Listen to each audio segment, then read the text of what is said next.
I didn't ever have a dream to own a mill someday, but I just started working here and it just kind of grew over the years and just kind of became like, well, what if I owned this place someday? Or what if that was me? My name is Markale McWilliams, and I am the owner of Valley Oak Wool and Fiber Mill.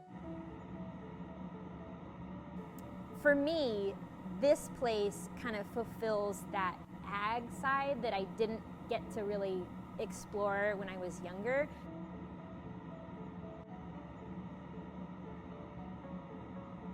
It kind of has both elements of like the art side and the ag side.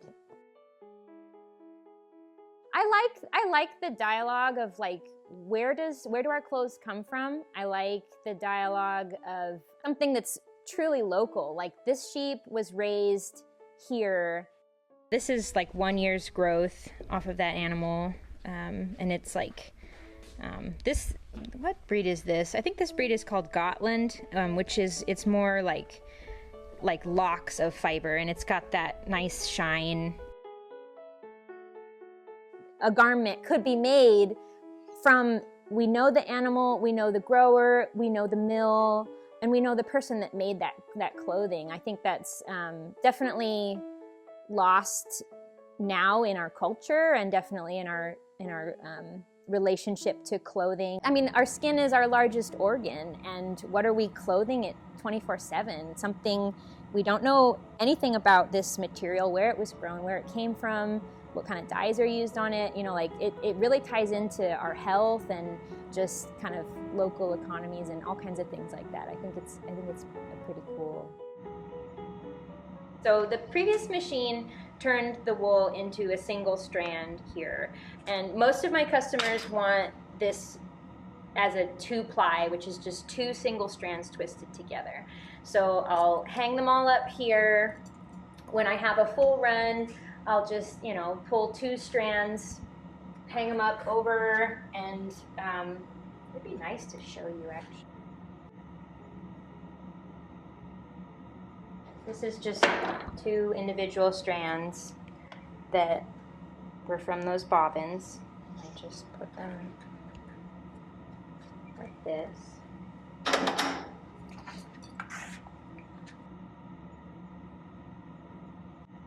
I have to twist each one when every machine, when I'm setting something up, I have to start it by hand.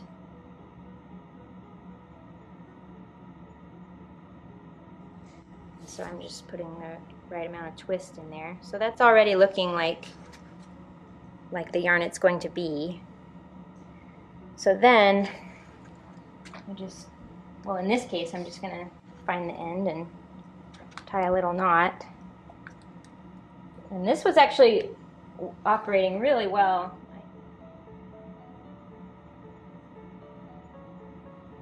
And before I get it, there's a lot of work of raising the animal, keeping it healthy, keeping it happy, all that stuff. There's a lot of cost in it, and also just a lot of care.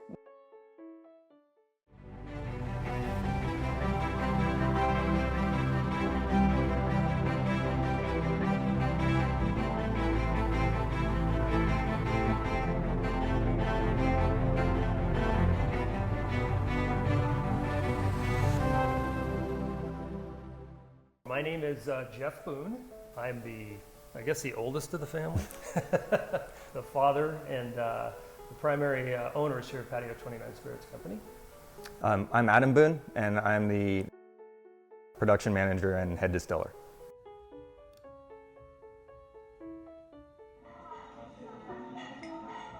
Patio is where we enjoy spirits, you know, it's where we enjoy family time. At the end of a long day of working, it's the first place we all want to go to spend time with our family. Patio, and that's the idea behind the spirits, is it's bringing people together, and it's somewhere you can hang out. 29 is the atomic number for copper, and copper is really important in distilling. It plays a big role in the distillation process. Distilling is an art and a science. There's a lot of science involved with all craft beverages, whether it's wine or beer or spirits. There's an artistic side to it, and There are many, many different variables and many different ways you can approach something. You got to understand the science before you can really start to appreciate and create something artful, in my opinion. So you start with the fundamentals to learn the science behind everything, and then that's when you can start tweaking the science to create something special.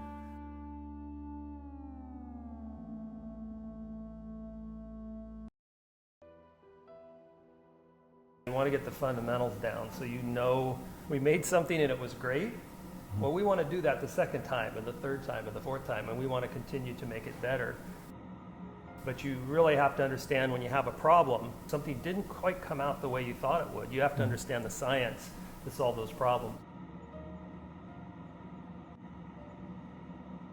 When we think about making a cocktail, it's really about balance. You have sweet, you have sour, you have umami, you have all these different bitters, you have all these different flavor components. And you really want to showcase the spirit. So if we're making a whiskey cocktail, we want you to taste the whiskey. You know, you have to have that as the primary focus. The first step is to design a cocktail, and that's where you get creative. Our process of designing our cocktails here at the distillery is trial and error and test. People are looking for more than just whiskey Coke or a gin and tonic nowadays. They want something that is going to speak to them in some way, whether it's just the fact that it's using local ingredients, maybe it's something special, or seasonal. Seasonal we found is really, really important. Don't want to be drinking a hot coffee style cocktail in the middle of summer. Something that they can relate to the season.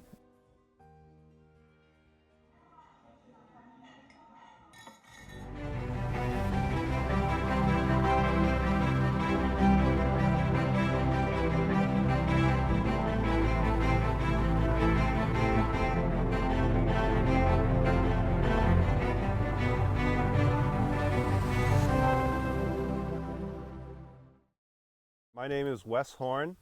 I'm an artist and sculptor based out of Davis, California. Well, I'm a second generation artist and sculptor.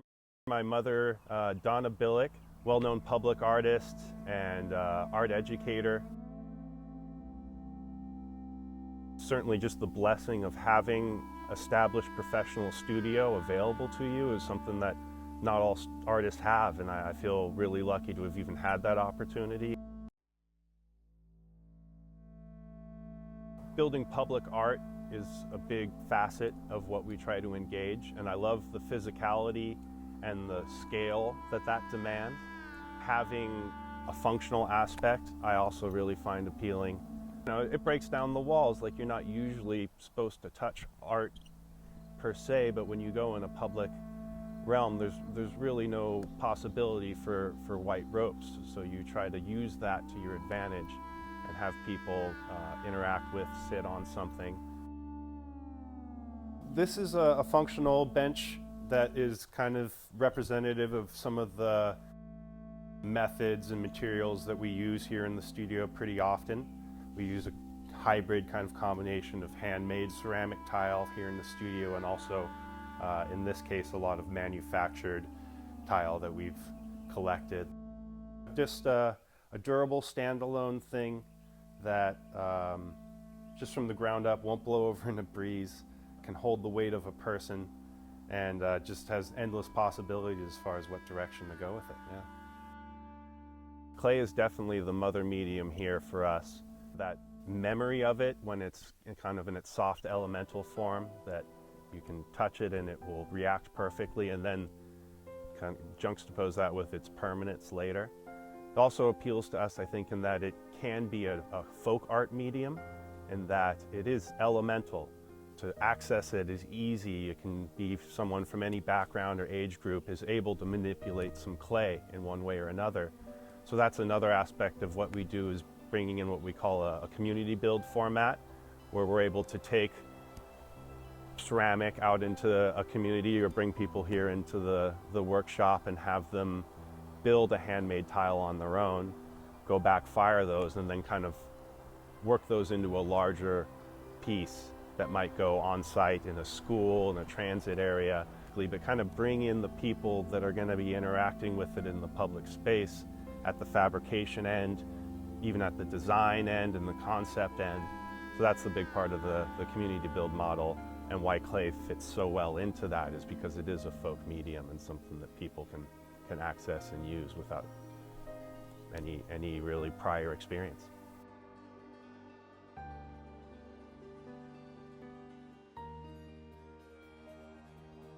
I think the way that you win is by having that community approval and have them take ownership of the thing that you made.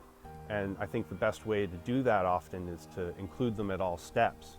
So rather than simply designing a piece, presenting it to the community and walking away, more utilizing that kind of community build format where you know what they want because you asked them going into it and you included them in the design and you asked the community where it was going to reside, what their needs were. If they built it, if they have a tile of their own that they came on an afternoon and built and it's on there, they're going to want to go check that bench, if only to see the part of it that they themselves built. I think we have a lot of things working for us as far as getting community backing and support.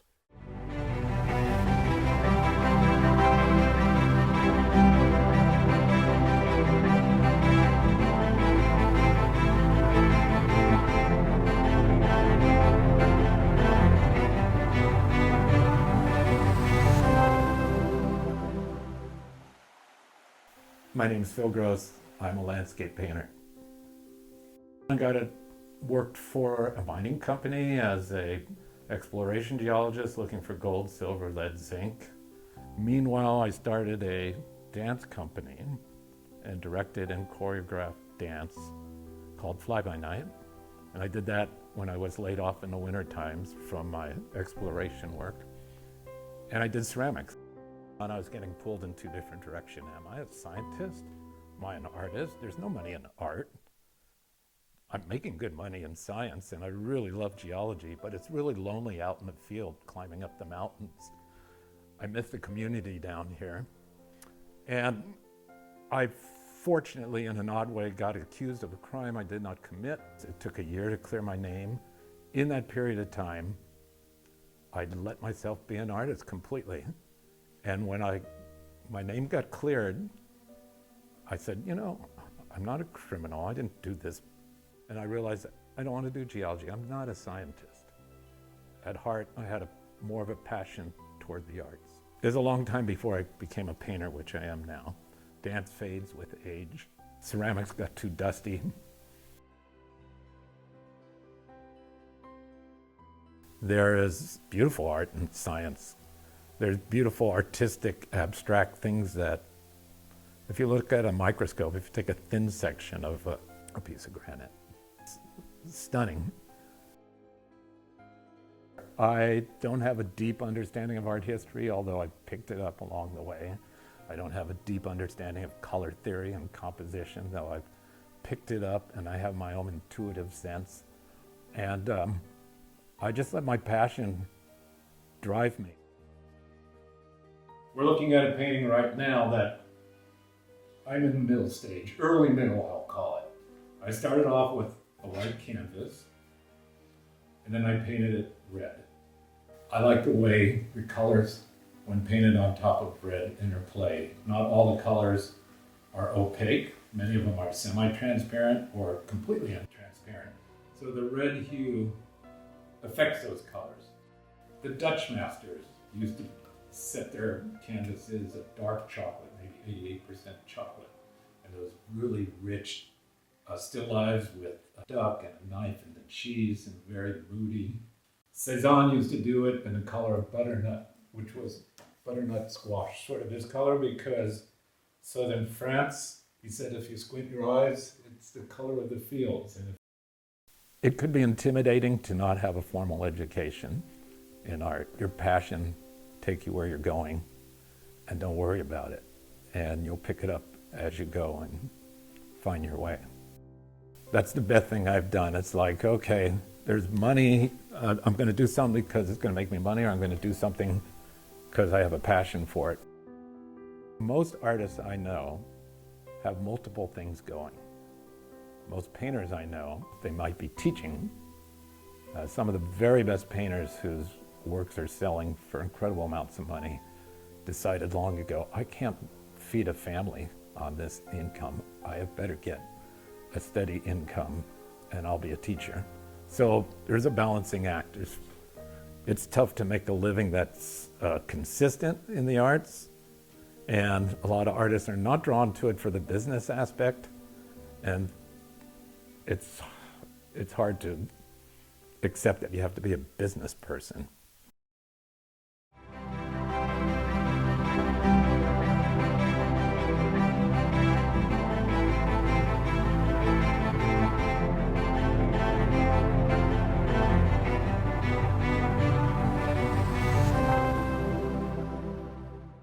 My name is Juan Baraas. Consider myself as an ambassador of Yolo County. I don't consider myself an artist. I don't play an instrument. I don't paint, but I receive a lot of inspiration when I see a lot of the products out where we visit some of our farmers, the different colors that we have available. How do we create a dish? What gives us the inspiration?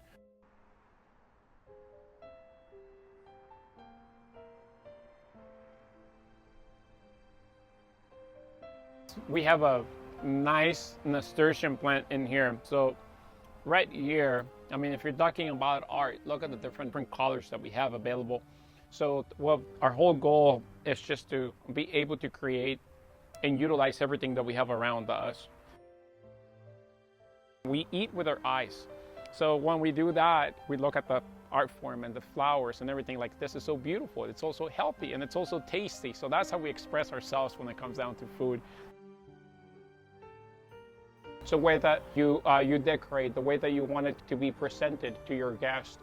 There's a dynamic when even on a simple salad itself, it's representative. For me, it means a lot because it could also be telling a story about the individuals that grew that. I'm able to pay respect not only to the food, but to the individuals that are growing our food. A lot of individuals in a different way, they respected the land, and we want to make sure that we follow a sustainable way and pay respect to the same land because taking care of it for us. So we want to make sure that we respect the land and we respect that with the same mentality to keep on painting that same story and tell that story generations after we are gone, but still be remembered. For me, that would be a legacy.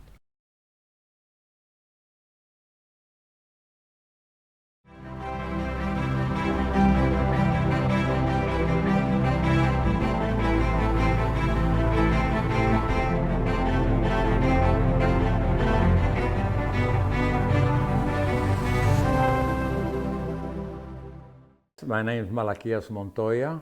I'm a printmaker and a painter, and I do socially conscious work.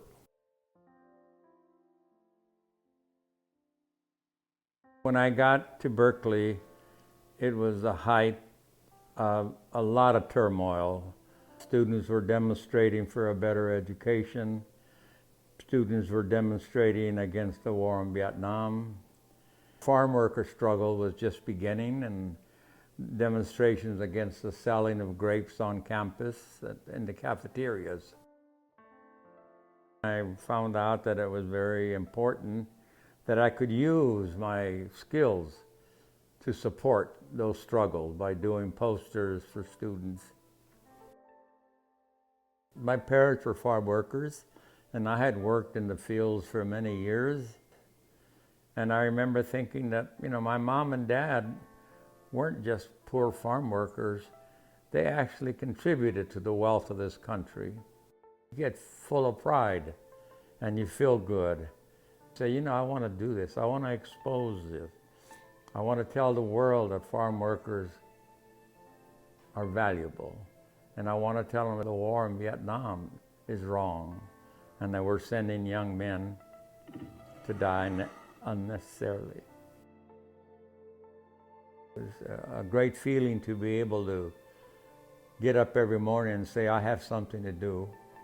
I have to talk about these issues, and I'm going to use my artwork to do that.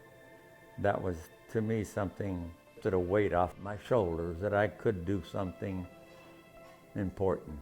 It's a wonderful feeling that you can change something, and that you can bring about a new awareness to people. This was inspired song that I would listen to when I was working out here in the studio, and it deals with a man who has left his family. He's lost to his family. A nephew or a son is looking for him and finds him in Mexico City. He's working unloading boxcars. He asks him, what's he doing here in this place that is so hot and so terrible? And he says, I have nothing to lose anymore. My wife has passed away. My children have grown and left. So here I am alone. So what is there for me to go back to? When you want to conquer somebody, you take away their culture and they become lost. You try to find something else to replace that. And young kids choose gangs, different fashions, and it makes those who destroy them richer. Some people, they refer to my work as propaganda, but it's good because then it gets us into a discussion that all artwork is propaganda. It just depends who you want to propagandize for. If you say nothing with your work, that supports those who would want us to say nothing, to keep us quiet. Art should speak about something. Yes, it should speak about something.